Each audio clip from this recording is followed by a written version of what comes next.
16वीं शताब्दी का यूरोप धार्मिक और राजनीतिक उथल-पुथल से भरा था। कैथोलिक चर्च की सत्तावादी नीतियां और बाइबल को केवल लैटिन में रखने की उसकी जिद ने आम लोगों को ईश्वर के वचन से दूर कर दिया था। लेकिन ऐसे कठिन समय में एक व्यक्ति खड़ा हुआ जिसने अपने जीवन को एक ही उद्देश्य के लिए समर्पित कर दिया, बाइबल को अंग्रेजी में अनुवादित करना, ताकि हर व्यक्ति उसे पढ़ और समझ सके। वह व्यक्ति था विलियम टिंडेल। यह कहानी केवल एक अनुवादक की नहीं, बल्कि एक क्रांतिकारी की है जिसने अपने विश्वास के लिए अपनी जान दे दी। उसकी यात्रा साहस, संघर्ष और बलिदान की एक अद्वितीय गाथा है जिसने दुनिया को हमेशा के लिए बदल दिया।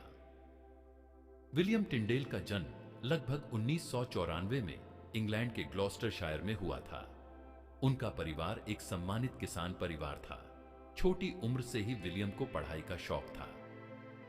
उनकी प्रतिभा को देखकर उन्हें ऑक्सफोर्ड विश्वविद्यालय भेजा गया, जहां उन्होंने मैगडेलन हॉल, अब हर्टफोर्ड कॉलेज से शिक्षा प्राप्त की। ऑक्सफोर्ड में रहते हुए उन्होंने लैटिन, ग्रीक और हिब्रू में महारत हासिल की।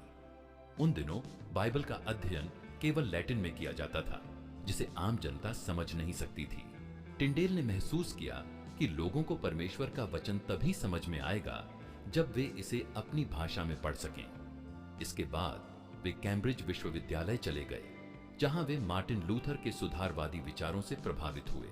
उन्होंने महसूस किया कि चर्च आम लोगों को बाइबल से दूर रख रहा था और यह सत्य को छिपाने का एक तरीका था।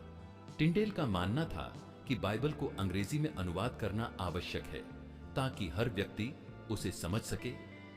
उन्होंने अपने एक मित्र से कहा, यदि ईश्वर ने मुझे जीवन दिया तो आने वाले वर्षों में मैं एक किसान के लड़के को भी चर्च के पादरी से अधिक बाइबल का ज्ञान दूंगा। लेकिन उनकी यह सोच चर्च के लिए खतरा थी। कैथोलिक चर्च और इंग्लैंड के राजा हेनरी ने स्पष्ट कर दिया था कि किसी को भी बिना अनुमति बाइबल का अनुवाद करने की इजाजत नहीं थी। टिंडेल ने इंग्लैंड के बिशप से अनुमति मांगी, लेकिन उसने ठुकरा दिया। इसके बाद उन्हें एहसास हुआ कि अगर उन्हें बाइबल का अनुवाद करना है तो उन्हें इंग्लैंड छोड़ना होगा। 1524 में टिंडेल इंग्लैंड छोड़कर जर्मनी चले गए, जहां सुधारवादी आंदोलन जोर पकड़ रहा था। वे मार्टिन लूथर से प्रभावित हुए और वर्म्स तथा हैम्बर्ग में रहने लगे। उन्होंने ग्रीक न्यू टेस्टामेंट से अंग्रेजी में अनुवाद करना शुरू किया। 1526 में उनका पहला अंग्रेजी न्यू टेस्टामेंट प्रिंट होकर तैयार हुआ। इसे छापने के लिए उन्होंने जर्मनी और नीदरलैंड्स में कई गुप्त प्रिंटिंग प्रेसों का सहारा लिया। यह न्यू टेस्टामेंट इंग्लैंड में गुप्त रूप से भेजा गया, लेकिन चर्च को जब इसकी खबर लगी तो उन्होंने टिंडेल को पकड़ने का आदेश जारी कर दिया। चर्च ने टिंडेल के अनुवाद को विधर्मी घोषित कर दिया और उसकी प्रतियां जलाई जाने लगी। टाइंडेल ने जितनी पुस्तकें अनुवाद किया था, कैथोलिक चर्च के पादरी ने उसे जलावा दिया। लेकिन टिंडेल का अनुवाद तेजी से लोकप्रिय हो रहा था। इंग्लैंड में लोग इसे चोरी छिपे पढ़ रहे थे और चर्च का डर बढ़ता जा रहा था। इस दौरान इंग्लैंड में राजा हेनरी चर्च से अलग हो गए और अपनी नई प्रोटेस्टेंट चर्च की स्थापना की।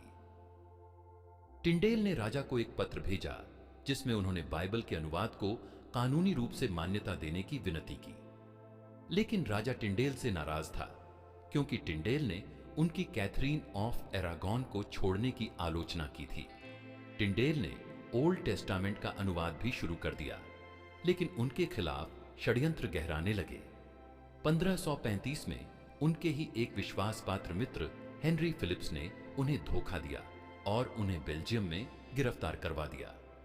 टिंडेल को विल्लेवोर्ड कैसल में डाल दिया गया। उन्हें 16 महीने तक कठोर कारावास में रखा गया। इस दौरान उन्होंने जेल में भी लिखने का काम जारी रखा। वह जेल रहने के बावजूद भी उन्होंने कई पुस्तकों का अनुवाद किया और भेजते रहे। फिर एक दिन 1536 में उन्हें चर्च की अदालत में पेश किया गया। उन पर आरोप लगाया गया कि उन्होंने चर्च की नीतियों के विरुद्ध काम किया और झूठे अनुवाद के जरिए लोगों को गुमराह किया। अदालत ने उन्हें विधर्मी घोषित कर दिया और फांसी और जलाकर मारने की सजा सुनाई। 6 अक्टूबर 1536 को टिंडेल को एक सार्वजनिक स्थल पर लाया गया। पहले उन्हें फांसी पर लटकाया गया और फिर उनके शरीर को जलाया गया। मौत से पहले टिंडेल ने एक प्रार्थना की, हे प्रभु, इंग्लैंड के राजा की आंखें खोल दे, इंग्लैंड के राजा की आंखें खोल दे, इंग्लैंड के राजा की आंखें खोल दे। यह आवाज पूरे इंग्लैंड में घुस गई। उनकी इस प्रार्थना का प्रभाव कुछ ही वर्षों में दिखा।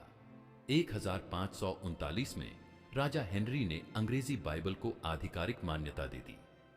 बाद में 1611 में प्रकाशित हुई किंग जेम्स बाइबल में 80% अनुवाद टिंडेल के ही शब्दों पर आधारित था।